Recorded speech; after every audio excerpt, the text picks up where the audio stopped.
서울 시내버스 노사 간 협상이 결렬됐습니다. 노조는 오늘 새벽 첫 차부터 준법 투쟁에 돌입해 운행 지연으로 인한 출근길 시민 불편이 우려됩니다.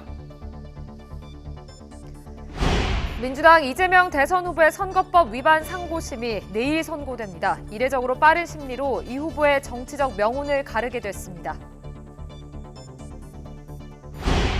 국민의힘 김문수, 한동훈 후보가 대선 후보 경선 결선에 진출했습니다. 하지만 당 지도부가 단일화를 공식 언급하면서 누가 최종 후보가 되든 또 하나의 관문을 넘어야 할 거란 전망입니다. 취임 100일을 맞아 트럼프 대통령이 자동차 관세 완화 방안을 발표했습니다. 트럼프 행정부는 미국에서 자동차를 만드는 기업의 차 부품 관세 부담을 2년간 한시적으로 줄이기로 했습니다. 유심교체 대란으로 SK텔레콤 가입자 이탈이 가속화하고 있습니다. 휴대전화 고유 식별 번호는 유출되지 않았다는 1차 조사 결과에도 불안감은 여전합니다. 시청자 여러분 안녕하십니까? 4월 30일 수요일 뉴스타트 1부 시작합니다. 오늘 새벽 서울 시내버스 노사 간 협상이 최종 결렬되며 노조가 첫 차부터 안전 운행, 이른바 준법 투쟁을 시작했습니다. 총파업은 하지 않았지만 안전수칙에 따라 버스를 운행한다는 게 노조 측의 설명인데요. 출근길 일부 불편이 예상됩니다. 현장에 취재기자 연결해보겠습니다. 김태원 기자. 네, 서울 강남역 앞 거리입니다. 네, 출근길 현장 상황 어떻습니까? 네, 새벽 4시쯤부터 버스 첫 차가 출발했지만 아직은 조금 이른 시간인 만큼 출근길에 나선 시민이나 오가는 버스가 많이 보이지는 않습니다. 다만 버스 도착 시각을 알려주는 전광판엔 노조 측이 준법 투쟁에 돌입했다는 안내 문구가 보였고요. 날이 밝아서 차들이 늘어나면 운행 지연이 지금보다는 더 심화할 것으로 예상되는 이유입니다. 서울시 버스노동조합은 오늘 새벽 2시 노사 임금 협상이 최종적으로 결렬되면서 새벽 첫 차부터 안전운행, 이른바 준법 투쟁을 시작한다고 밝혔습니다. 노조가 말하는 안전운행은 건널목 앞 우선 멈춤이나 휴게시간 준수 등 말 그대로 안전규정을 철저하게 지키며 운행한다는 겁니다. 다만 운행 간격이나 속도 등을 조절해 사실상 버스 운행을 지연하는 방식이라는 점에서 완만한 단계의 쟁의행동으로 분류됩니다.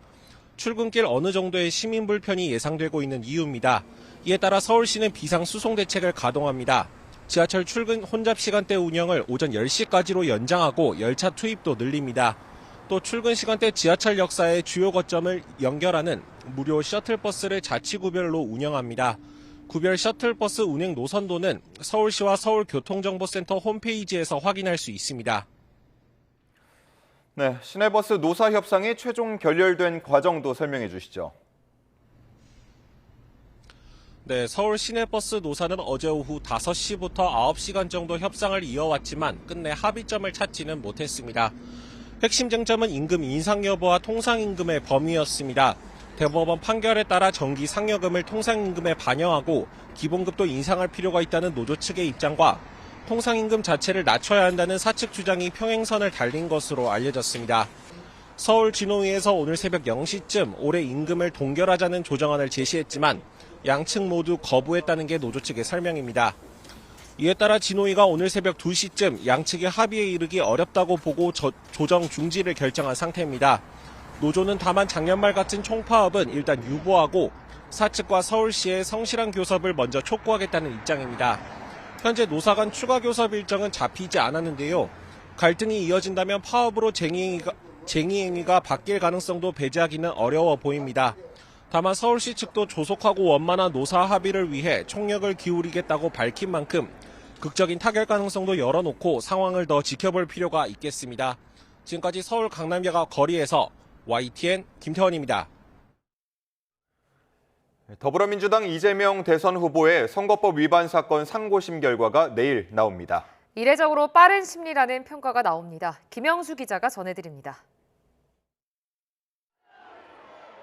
대법원이 다음 달 1일 민주당 이재명 대선 후보의 선거법 위반 사건 최종 판단을 내립니다. 오후 3시 대법정에서 선고 기일이 진행됩니다. 대법원 전원합의체에 회부된 지 9일 만이자 2심에서 무죄가 선고된 지 36일 만에 상고심 결과가 나오는 겁니다.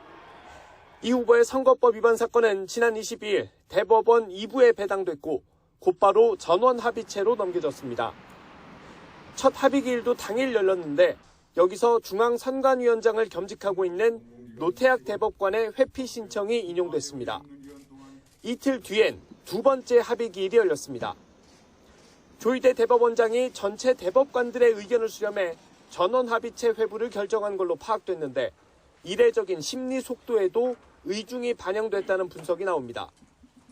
조 대법원장은 임기 초부터 선거법 사건의 경우 1심은 6개월, 2심과 3심은 각각 3개월 안에 끝내야 한다는 이른바 633 원칙을 강조해왔습니다. 이 후보는 지난 2021년 대선 과정에서 허위 사실을 공표해 공직선거법을 위반한 혐의로 재판에 넘겨져 1심에서 징역 1년에 집행유예 2년, 당선 무효형을 선고받았지만 2심에선 무죄가 내려졌습니다. 조 대법원장을 포함해 12명 대법관의 과반 의견으로 선고를 내리게 되는데 선고기일은 유튜브 등을 통해 생중계될 예정입니다. YTN 김영수입니다. 대법원은 민주당 이재명 대선 후보의 선거법 위반 사건에 대해 그야말로 속전속결 선고를 내리게 됐습니다. 핵심 쟁점은 무엇인지 권준수 기자가 정리했습니다. 이재명 민주당 대선 후보의 공직선거법 위반 사건은 지난 2021년 대선 과정에서 불거졌습니다. 검찰은 이 후보가 방송 출연에서 고 김문기 성남도시개발공사 1처장을 몰랐다거나 국정감사에서 백현동 용도 변경과 관련해 국토부에 협박이 있었다고 한 발언을 문제 삼았습니다. 결국 검찰은 지난 2022년 이 후보를 공직선거법상 허위사실 공표 혐의로 기소했습니다. 서울중앙지방법원 1심 재판부는 기소 2년 만인 지난해 11월 이 후보에게 징역 1년에 집행유예 2년의 당선 무효형을 선고했습니다. 특히 이 후보가 김 전 처장과 함께 골프장에서 찍힌 사진을 두고 조작됐다고 말한 것은 골프를 친 적이 없다는 취지라며 허위 발언으로 판단했습니다. 또 경기도 국정감사장에서 성남시 백현동 한국식품연구원 부지 용도 변경과 관련해 국토교통부가 의무조항을 근거로 압박했다고 말한 부분도 유죄로 인정했습니다. 현실의 법정은 아직 2번 더 남아있고 그리고 민심과 역사의 법정은 영원합니다. 하지만 2심 재판부 판단은 완전히 뒤집혀 모든 혐의에 대해 무죄를 선고했습니다. 서울고등법원은 이 후보의 김 전 처장 언급은 행위가 아닌 인식에 관한 발언이고 백현동 발언은 전체적인 의견 표명으로 봐야 한다며 처벌할 수 없다고 봤습니다. 검찰도 자신들의 행위를 좀 되돌아보고 더 이상 이런 공력 낭비하지 않기를 바랍니다. 사필 기정 아니겠습니까? 1심 당선 무효형, 2심 무죄라는 극적인 반전에 이어 이례적으로 신속하게 잡힌 대법원 선고에서도 관련 쟁점을 따져볼 것으로 예상됩니다. 특히 행위가 아닌 인식이었고 의견 표명에 가깝다는 2심 재판부의 판단을 어떻게 정리할지 관심입니다. 또 대통령에 당선될 경우 불소추 특권이 적용돼 재판이 중단되는지 아니면 계속 진행할지 여부에 대한 결정까지 내릴지도 주목됩니다. YTN 권준수입니다. 이재명 민주당 대선 후보는 공직선거법 위반 혐의 상고심 선고일이 지정된 것에 대해 법대로 될 것이라고 밝혔습니다. 이 후보는 어제 오후 대장동 개발비리 의혹 사건 공판을 마치고 퇴정하는 길에 상고심 선고기일이 이례적으로 빨리 지정됐다는 평가에 대해 어떻게 생각하느냐는 취재진의 질문에 법대로 하겠지요라고 짧게 답했습니다. 더불어민주당 이재명 대선 후보의 대장동 사건 재판부가 재판부 교체에 따라 기존 심리를 되짚는 절차인 공판 갱신 절차를 다음 달 13일에 마무리하기로 했습니다. 서울중앙지법 형사합의 33부는 어제 이 후보의 대장동, 위례, 백현동, 성남FC 사건 공판에서 갱신 절차는 5월 13일에 마무리될 것으로 보인다며 예정대로 다음 달 13일과 27일 두 차례 공판을 진행한다고 밝혔습니다. 오는 6월 기일과 관련해선 재판부는 여러 사정과 해석이 있는 상태라 고민 중이라며 다음 달 13일에 입장을 정리하겠다고 밝혔습니다. 국민의힘 4강의 결혼 2차 경선의 승자는 김문수, 한동훈 두 후보였습니다. 이들은 탄핵 반대 대 찬성 1대1 구도로 결선을 펼치게 됐는데 최종 대선 후보는 다음 달 3일 전당대회를 거쳐서 결정될 예정입니다. 윤웅성 기자가 전해드립니다. 국민의힘이 당원 투표와 국민 여론조사를 각각 50%씩 반영한 2차 경선 결과를 발표했습니다. 후보자 성명은 가나다 순으로 말씀드리겠습니다. 김문수, 한동훈. 이에 따라 안철수, 홍준표 후보는 4강에서 대권 도전을 멈추게 됐습니다. 안 후보는 민주당 이재명 대선 후보를 꺾기 위해 힘을 모아야 한다고 강조했고, 이재명 맞고 정권 교체 이루는데 제 힘 바치겠습니다. 홍 후보는 정치 인생을 졸업하고 자연인으로 돌아가겠다며 정계 은퇴를 선언했습니다. 지난 30년간 여러분의 보살핌으로 참 훌륭하게 정치 인생을 오늘로서 졸업하게 돼서 정말 고맙습니다. 결선에 오른 김문수, 한동훈 후보는 탈락한 후보들의 위로를 건네며 대선 승리를 다짐했습니다. 외국 시민 여러분 모시고 우리 대한민국의 위기를 이겨내고 저는 서서 죽겠다는 각오로 여러분을 위해서 싸워서 반드시 이기겠습니다. 2차 경선 결과 역시 선거법에 따라 구체적인 순위나 득표율은 공개되지 않았습니다. 다만 과반 득표자가 나올 경우 곧장 본선 행이 결정될 예정이었던 만큼 김문수, 한동훈 양자 모두 압도적 승리는 거두지 못했을 거란 분석입니다. 또 탄핵 반대파인 김 후보와 탄핵 찬성파인 한 후보 간 양보할 수 없는 1대1 구도 속 더욱 치열한 주도권 싸움이 펼쳐질 것으로 보입니다. 여기에 이른바 한덕수 출마론에 긍정적인 김문수 후보. 반면 일단 경선에 집중하자는 한동훈 후보의 입장이 미묘하게 엇갈리는 것도 관전 포인트입니다. 국민의힘은 한 차례 양자 토론회를 거친 뒤 다음 달 3일 최종 당 대선 후보를 선출할 예정입니다. YTN 윤웅성입니다. 이렇게 국민의힘 대선 경선 후보는 김문수, 한동훈 두 후보로 추려졌지만 누가 보수 진영의 최종 후보가 될지는 여전히 안개 속이라는 게 중론입니다. 한덕수 출마론에 더해 당 지도부 입에서 단일화 경선 가능성을 인정하는 발언이 나왔기 때문인데요. 최종 시한은 다음 달 10일이 될 것으로 보입니다. 임성재 기자입니다. 최종 2인으로 좁혀진 국민의힘 대선 경선에 보수 진영의 시선은 일제히 한덕수 대통령 권한대행의 대선 출마 여부로 향하는 분위기입니다.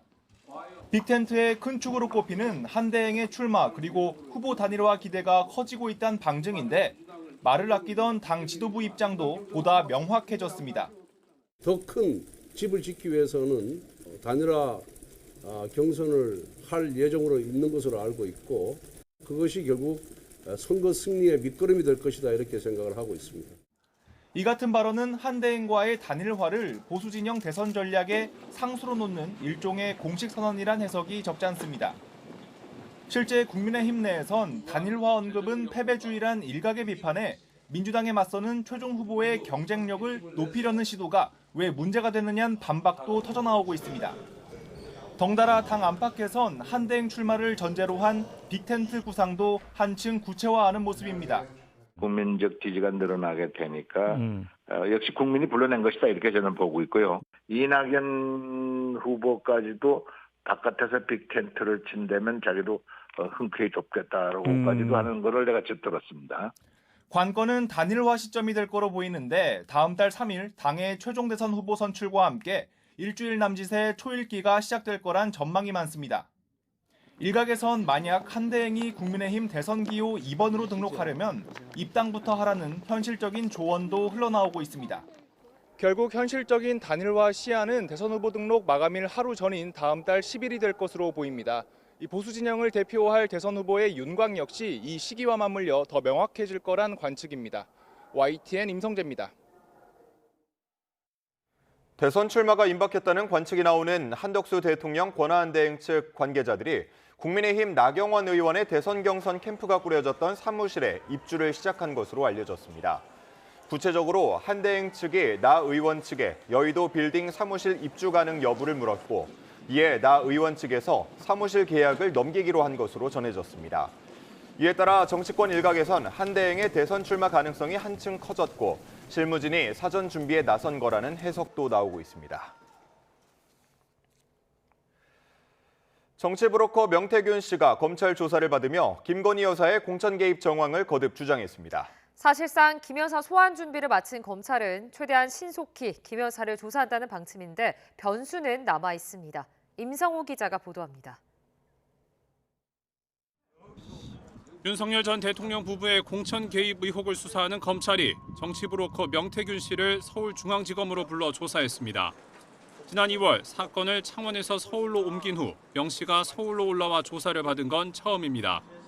명 씨는 지난해 4월 지방선거 당시 김 여사가 경남 창원 의창 지역구에 김상민 전 검사를 밀어주려 했다고 재차 밝혔습니다. 여사가 조국 수사 때 김상민 검사가 고생을 많이 했다. 그 사람 좀 챙겨주라. 이렇게 얘기를 하거든요. 그다음에 김영선 의원한테 공기업이나 이번에 참고 장관직으로 가는 게 좋지 않겠느냐. 의견 타진을 한 거죠. 검찰은 사실상 김건희 여사를 조사할 준비는 마쳤는데 소환 일정 조율은 답보 상태입니다. 검찰은 최근 김 여사 측에 최대한 신속한 조사가 필요하다는 입장을 전했고 김 여사 측도 변호인을 선임하며 대응에 나섰지만 검찰 조사에 대해선 입장을 밝히지 않고 있습니다. 또 최근 김 여사의 주가 조작 의혹에 대해 서울 고등검찰청이 재수사에 돌입한 데다 김 여사 관련 특검 도입이 거론되는 점도 소환 일정 조율의 변수가 될 전망입니다. 이런 가운데 검찰은 일단 명 씨를 상대로 오세훈 서울시장이 연루된 여론조사 대납 의혹과 관련한 사실관계를 집중적으로 추궁했습니다. 오세훈 시장과 대납은 벌써 끝난 거 아니에요? 오늘 확인 작업 다 끝났는데. 검찰이 연이틀 명 씨를 불러 조사를 진행하기로 한 가운데 윤 전 대통령 부부의 공천 개입 의혹과 관련해서도 구체적인 진술이 이루어질지 관심입니다. YTN 임성호입니다. 공수처가 오늘 임성근 전 해병대 1사단장의 휴대전화 포렌식 절차를 다시 진행하기로 하면서 최상병 사망 사건에 대한 외압 의혹 수사가 재개될 전망입니다. 공수처 관계자는 정부 과천청사에서 진행된 정례 브리핑에서 임 전 사단장의 휴대전화 포렌식 절차가 원만하게 잘 진행될 것으로 예측한다고 말했습니다. 임 전 사단장은 지난 23일에도 휴대전화 포렌식을 위해 공수처에 출석했지만 자신의 의견을 기록하기 위한 녹음을 요구하면서 절차 진행이 중단됐습니다.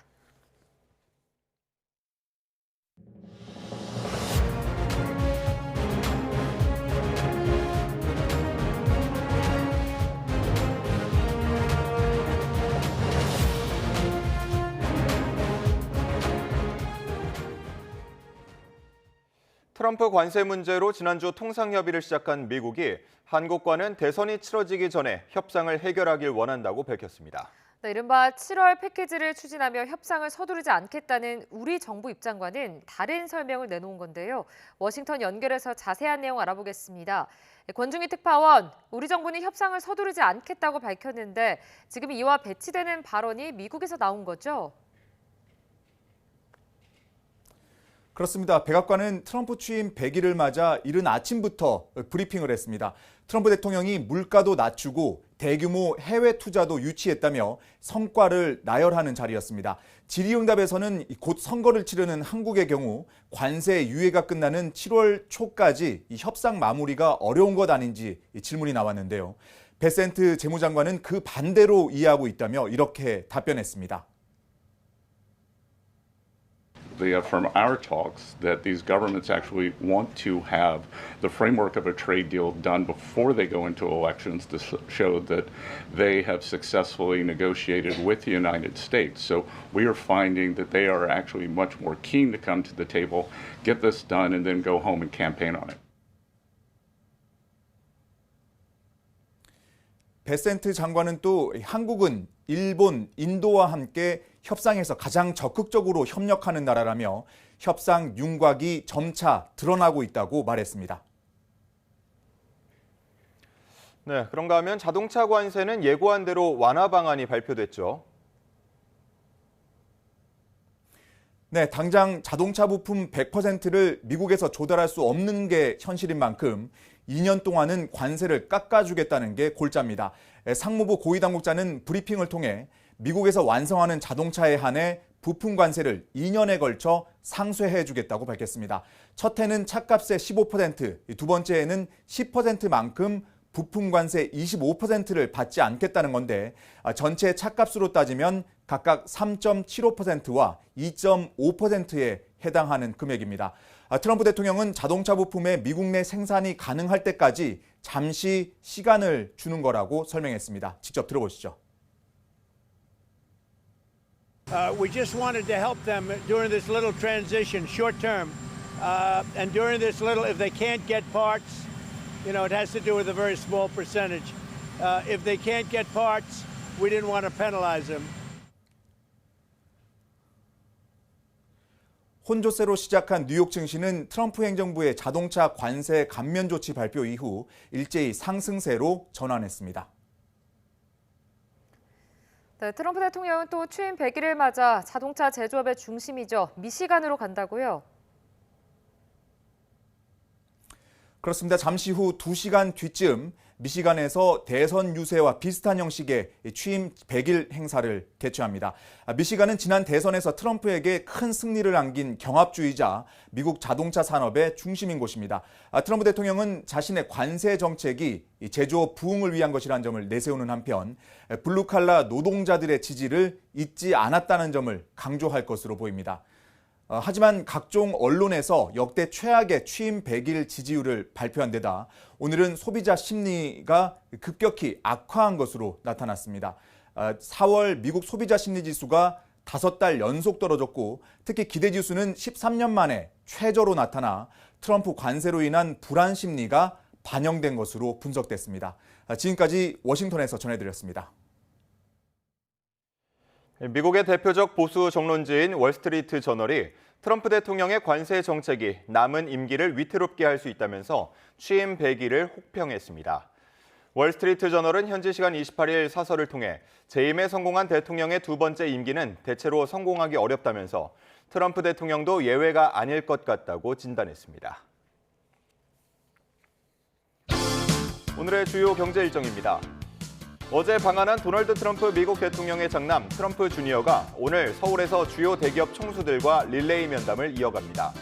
미국 비중이 큰 사업을 주력으로 하는 기업 총수들이 트럼프 주니어와 만남에 관심을 보이고 있는데 오늘 만남에서 어떤 내용이 나올지 주목됩니다.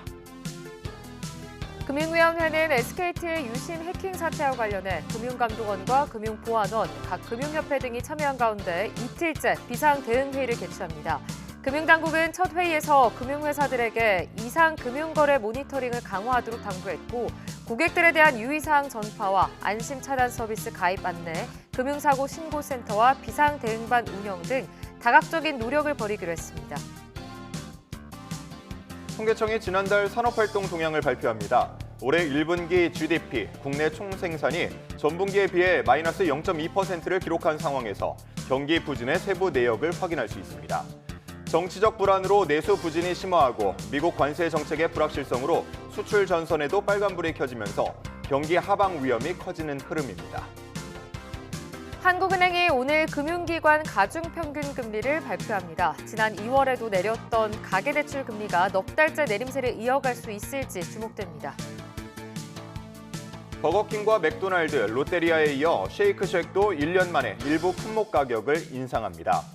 쉐이크쉑은 각종 제반 비용 상승으로 부득이하게 버거를 포함해 일부 품목 가격을 인상하게 됐다고 밝혔습니다. 쉑버거는 300원 오른 9,200원이 되고 쉐이크는 100원 인상된 6,900원이 됩니다.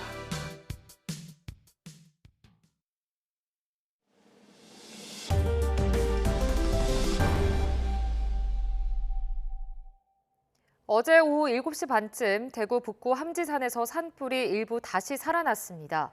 산불은 백년사 방면 7부 능선에서 목격됐는데 소방당국이 인력과 장비를 동원해 불을 끄고 있고 날이 밝으면 산림청 헬기도 투입될 예정입니다. 대구 산불은 올해 4번째 대형 산불로 이번에도 강풍이 산불 확산의 큰 요인이 됐습니다. 오는 5월 황금 연휴에도 일요일과 어린이날, 특히 산불 위험도가 커지는 것으로 예측됐습니다. 정혜은 기자가 전해드립니다. 회색빛 연기가 바람을 타고 하늘로 쉴 새 없이 뿜어져 나옵니다. 산등성이를 따라 이어진 붉은 화선도 끝이 보이지 않습니다. 대구 함지산에서 발생한 대형 산불은 건조한 가운데 강한 바람이 불면서 더욱 확산했습니다. 산불이 발생한 시각인 낮 2시쯤, 대구는 건조경보가 발령된 채 25도 안팎의 초여름 같은 날씨였습니다. 최대 풍속도 초속 15m 이상으로 작은 불씨라도 큰 불로 번질 수 있는 환경이었습니다. 건조 경보 지역은 시료습도 25%인 상태가 이틀 이상 지속될 것으로 예상되어 강한 바람이 불면 산불 발생 위험이 높아집니다. 대구 산불 지역에서는 영남 산불처럼 강한 바람을 타고 불씨가 날아가는 비화 현상이 관측되기도 했습니다. 산불을 부르는 봄바람은 이번 주말부터 시작하는 황금 연휴에 또 한 번 고비가 찾아옵니다. 노동절인 목요일과 연휴 시작일인 주말쯤 단비 가능성이 있지만 그 밖의 날에는 건조함이 여전해 산불 위험이 클 것으로 보이기 때문입니다. 특히 야외 활동이 많아지는 어린이날, 전국의 산불 위험도가 높음으로 올라갈 것으로 분석됐습니다. 위성수치예보 자료를 활용해 분석한 결과 이번 연휴에도 일요일과 어린이날 전국적으로 산불 위험도가 높아질 것으로 예상되었습니다. 실제 과거 5월 초 발생한 대형 산불로는 2017년 강릉 삼척 산불과 2020년 고성 산불 등이 있습니다. 최근 10년 연평균 산불 발생 건수는 모두 546건으로 그중 봄철 산불이 352건, 절반 이상에 달합니다. 올봄에도 이미 최악의 초대형 산불이 난 데 이어 이번 대구 도심의 대형 산불까지 4차례 대형 산불이 기록됐습니다. 어린이날 연휴 또 한 번 고비가 예고된 만큼 산림 주변에서의 불씨 사용에 각별한 주의가 필요합니다. YTN 정혜윤입니다. 국회 국토교통위원회가 정부안보다 1,387억 7천만 원 증액한 국토교통부 소관 추가 경정 예산안을 의결했습니다. 추경안에는 대규모 산불 피해를 본 영남 지역의 신속한 피해 규모 파악을 위한 국토지형관리 정보화 사업 50억 원과 함께 자연재해 대응력 강화를 위한 고정밀 공간정보 구축, 활용사업 50억 원 등 산불 피해 복구 예산이 포함됐습니다. 사건 사고 한 줄 뉴스입니다. 경찰은 서울 미아동 마트에서 흉기를 휘둘러 한 명을 숨지게 하고 한 명을 다치게 한 피의자의 신상을 공개했습니다. 32살 남성 김성진으로 서울경찰청 홈페이지에 실명과 사진, 나이 등이 한 달 동안 공개됩니다. 어제 오후 6시 20분쯤 경기도 하남시 망월동의 한 마트 앞에서 술을 마시다가 50대 여성 직원에게 흉기를 휘두른 남성이 살인 미수 혐의로 경찰에 붙잡혔습니다. 그제 오후 4시 20분쯤 거주 중인 장애인 지원주택에서 직원이 조용히 말해달라고 부탁하자 불을 지르겠다고 위협한 20대 남성이 경찰에 입건됐습니다. 태안해양경찰서는 어제 아침 8시 10분쯤 충남 태안군 해상을 이동하던 중국 소형 고속보트 한 척을 붙잡아 불법 조업 등의 혐의를 조사하고 있다고 밝혔습니다. 수원지방법원은 자신의 유튜브 채널에서 다른 유튜버의 성범죄 전력을 여러 차례 언급해 명예를 훼손한 혐의로 기소된 유튜버 구제혁의 항소를 기각하고 2심에서도 벌금 300만 원을 선고했습니다.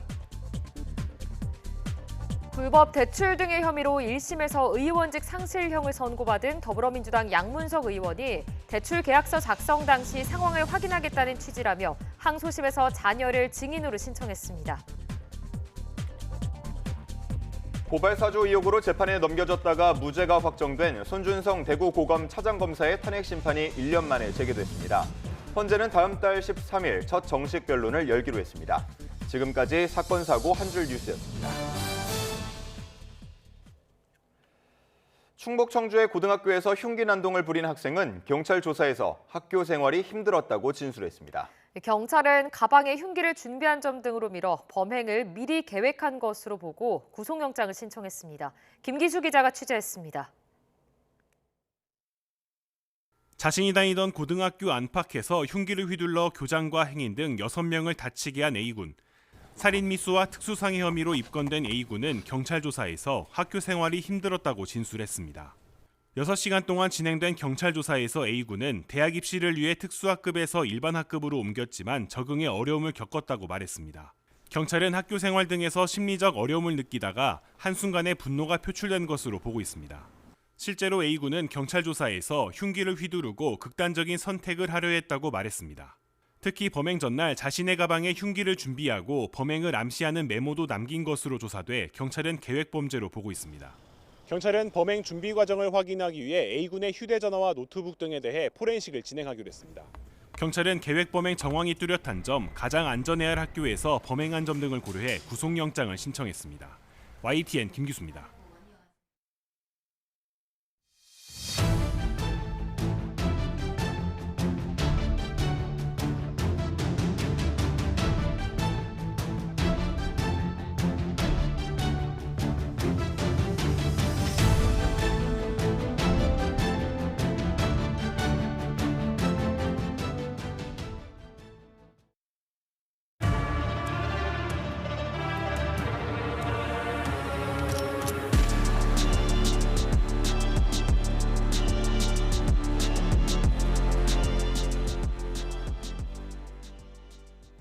정부와 SK텔레콤은 유심을 교체하는 것과 같은 피해 예방 효과가 있다면서 유심 보호 서비스 가입을 적극 독려하고 있습니다.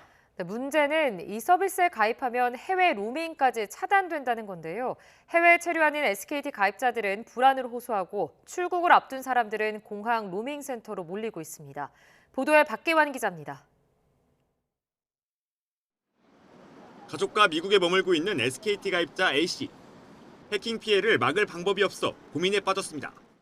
계속 위험하다고 하니까 그 안심 서비스를 등록을 안 할 수는 없고 해외 로밍 서비스를 어쩔 수 없이 이용해야 되는 사람들은 이제 그냥 먹통이 되는 상황이죠. 변경하고 개통을 하려면은 국내에 있어야 된다고 하니까. 해외로 나가는 SKT 가입자들은 공항에서 유심을 바꾸기 위해 긴 줄을 들어섰습니다. SKT가 피해 예방 효과가 크다며 가입을 독려하고 있는 유심 보호 서비스에 가입한 채 해외로 나가게 되면 현지에서의 전화와 문자 등이 모두 차단됩니다. 반대로 해지할 경우 피해에 고스란히 노출될 수밖에 없어서 이곳만 유심 교체 수량에 제한을 두지 않고 있습니다.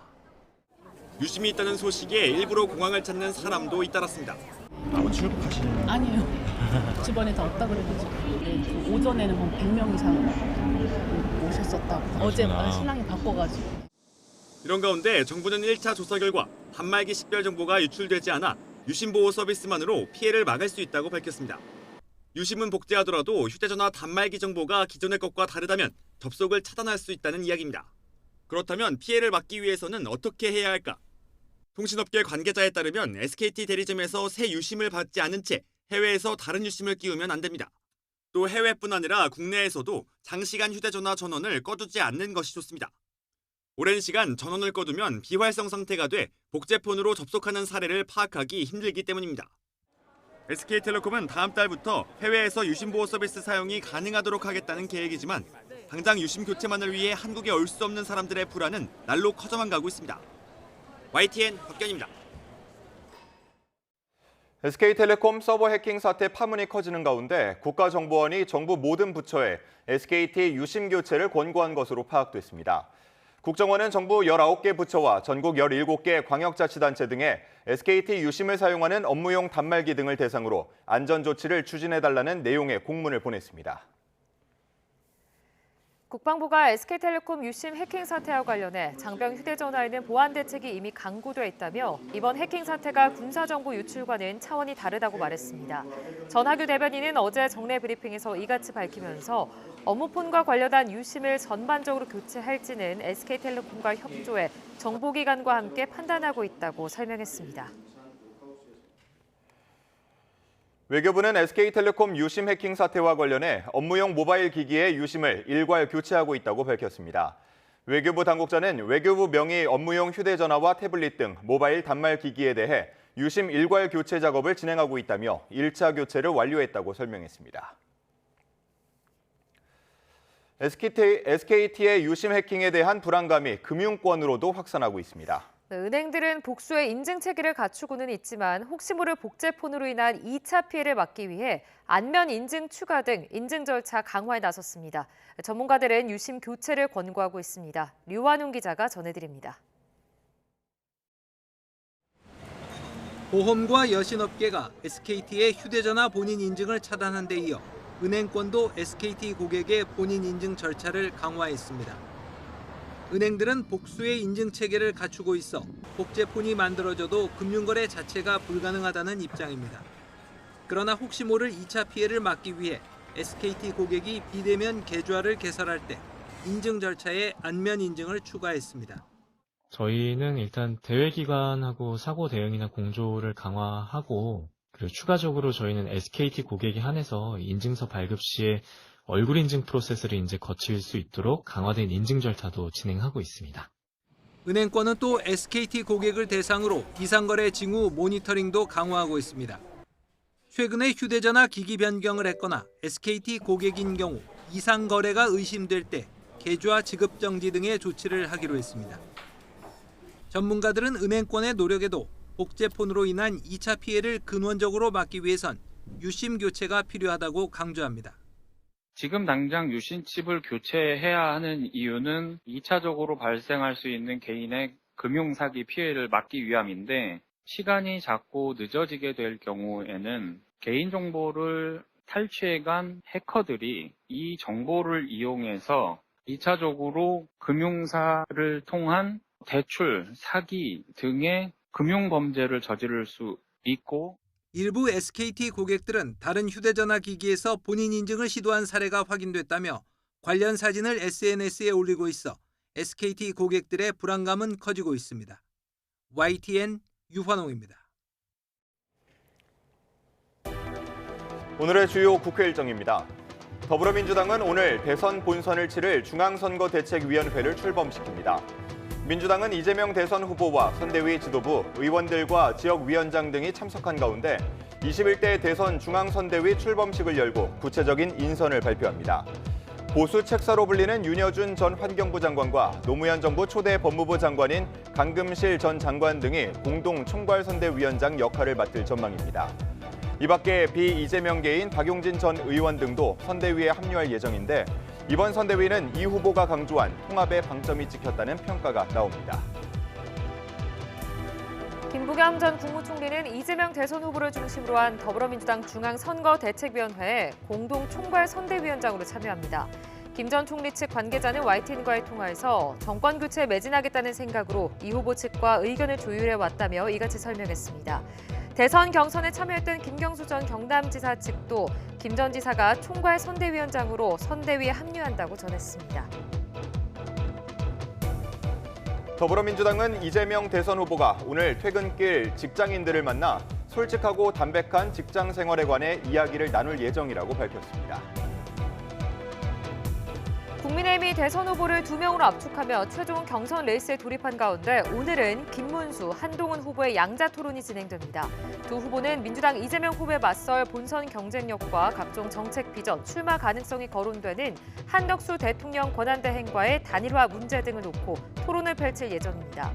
토론회에 이어 내일부터 이틀 동안은 각각 50%의 비율로 반영되는 당원 투표와 국민 여론조사가 실시됩니다. 최종 대선 후보는 오는 3일 전당대회에서 결정됩니다. 국민의힘 대선 경선에서 홍준표 전 대구시장을 도왔던 현역 의원들이 김문수 후보 지지 의사를 밝힙니다. 김문수 후보 캠프는 김대식, 김의상, 백종원, 유상범 의원이 오늘 서울 여의도 대하빌딩에서 지지 선언을 할 예정이라고 알렸습니다. 수업 거부 투쟁 중인 의대생들의 대규모 유급이 코앞에 닥친 가운데 정부가 재적생 빈자리를 편입생으로 채우는 방안을 검토하고 있습니다. 의대 학장들이 정한 유급 시한인 오늘까지 최대한 많은 학생이 돌아올 수 있도록 압박하려는 의도로 풀이됩니다. 백종규 기자의 보도입니다. 전국 40개 의대 대부분이 오늘자로 유급 처분을 내리고 6월 말쯤 최종 결원 규모를 확정할 방침입니다. 대규모 유급과 재적 가능성이 커지자 정부가 편입학 카드를 꺼내들었습니다. 재적된 의대생 숫자만큼 편입생을 뽑을 수 있게 해달라는 대학 측 요청을 받아들여 적극적으로 검토하겠다는 겁니다. 재적생이나 유급생이 많으면 당연히 많은 대학에서 하겠죠. 그래서 이거는 안 했을 뿐이지 상황이 달라졌다는 말씀을 다시 한번 드리겠습니다. 현재는 대학의 교육 여건을 따져 6등급까지 나눈 뒤 편입 규모를 정하게 돼 있는데 교육부는 의대에 한해 등급과 무관하게 결원 전체를 편입생으로 충원하는 방안을 고려하고 있습니다. 교육부 관계자는 법 개정 없이 매년 10월 대학에 통보하는 편입 기본 계획만 바꾸면 대학 측 요구를 수용할 수 있다고 밝혔습니다. 의대생 빈자리 100% 편입하기 허용된다면 대학들은 올해 발생한 결혼을 내년 초 편입생으로 채울 수 있습니다. 여전히 수업 복귀를 망설이는 의대생을 최대한 설득하고 압박하려는 의도로 편입학 검토까지 공식화한 겁니다. 교육부와 의대 학생단체 간담회가 시기 조율 단계에서 불발되는 등 출구 없는 대립 상황에서 여전히 복귀하지 않는 의대생 70%에게 편입학 경고가 얼마나 유효할지는 미지수입니다. YTN 백종규입니다. 교육부가 전국 40개 의대에 이번 달 말까지 미복귀 의대생에 대한 유급 처분을 확정해달라는 공문을 보냈습니다. 교육부는 오늘 오후 의대 학장들과 만나 수업에 참여하는 의대생들의 학사 일정과 보호 방안 등도 논의할 예정입니다.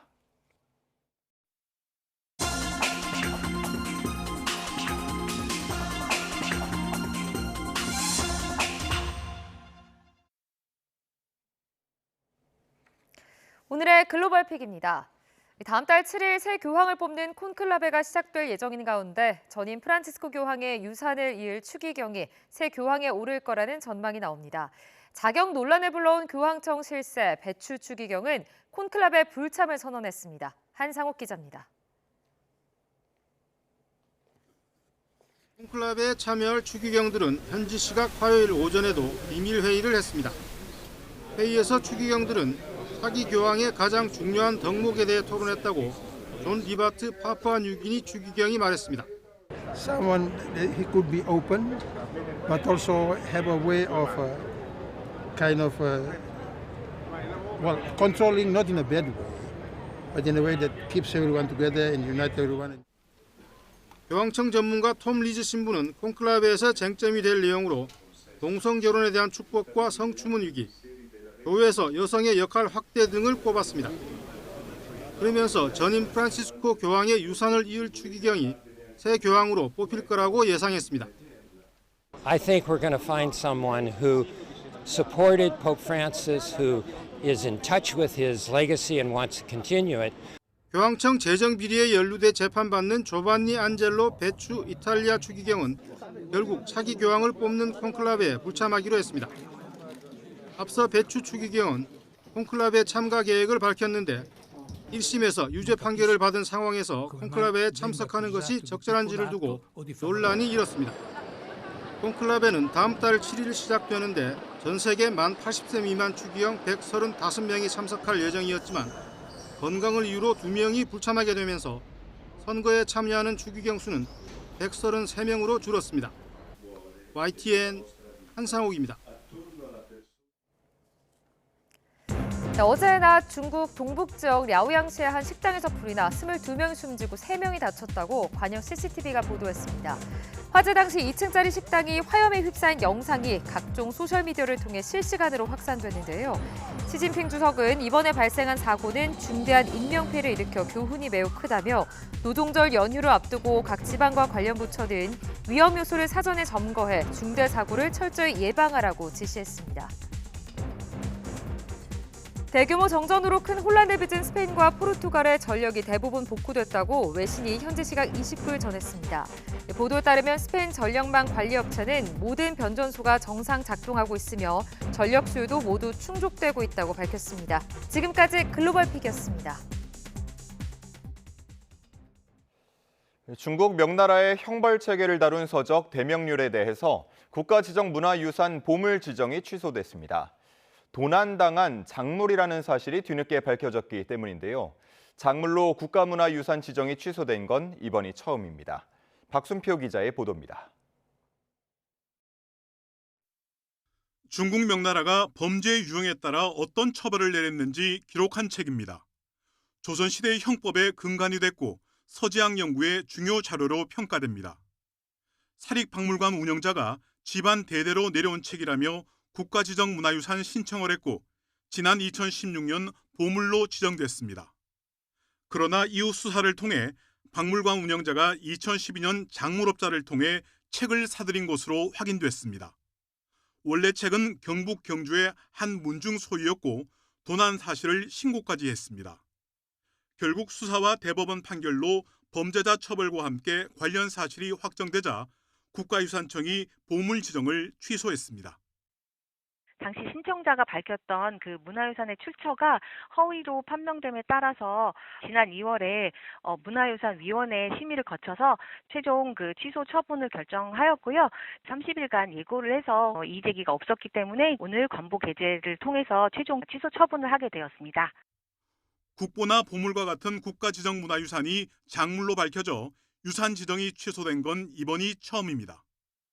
국가유산청은 앞으로 문화유산의 출처와 소장 경위를 철저히 검토하고 문화유산위원회의 지정 심의도 강화하겠다고 밝혔습니다.